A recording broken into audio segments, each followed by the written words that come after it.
আসসালামু আলাইকুম। সূচক ও লগারিদমের লেকচার 10 এ সবাইকে জানাই স্বাগতম। আজকের ক্লাসে আমরা 4.1 অনুশীলনীর 17 নম্বর ম্যাথটা সমাধান করব।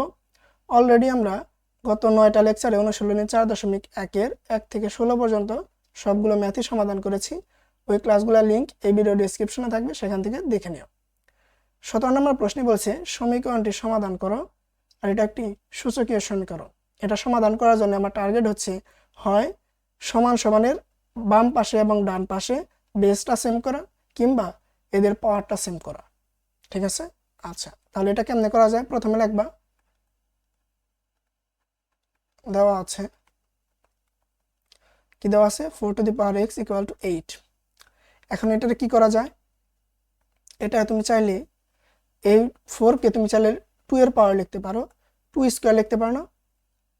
2 স্কয়ার মানে কি 2 গুণ 2, 2 দুগুণে 4। আর এই 4 এর পাওয়ার যেহেতু x, তাহলে 2x এর পাওয়ারও কি হবে x। আর 8 রে তুমি 2 এর পাওয়ারে নিতে পারবে না। 2 কিউব ক্যালকুলেটর দিয়ে দেখো কি আসবে 8।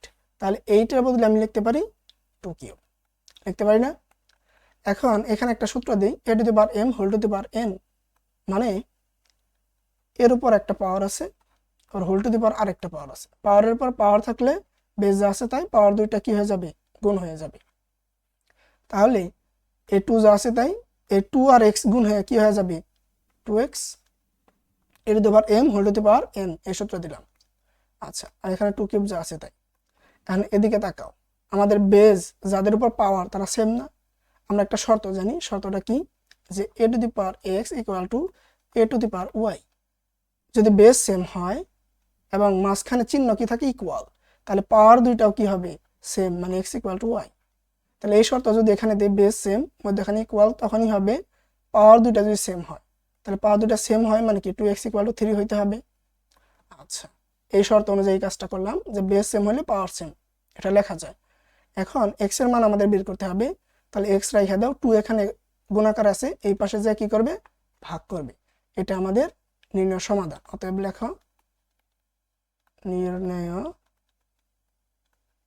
সমাধান 3/2। ওকে, একদম সহজ। তাহলে টার্গেট কি আমাদের?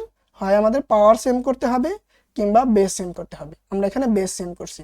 বেস সেম করলে ইকুয়াল থাকলে পাওয়ার সেম, ওইখান থেকে আমরা x এর মানটা আনছি। এটা আমাদের সমাধান। তো তোমাদের সাথে আবার দেখা হবে 4.1 এর 18 নম্বর ম্যাথ সমাধানের ক্লাসে। ধন্যবাদ, আল্লাহ হাফেজ।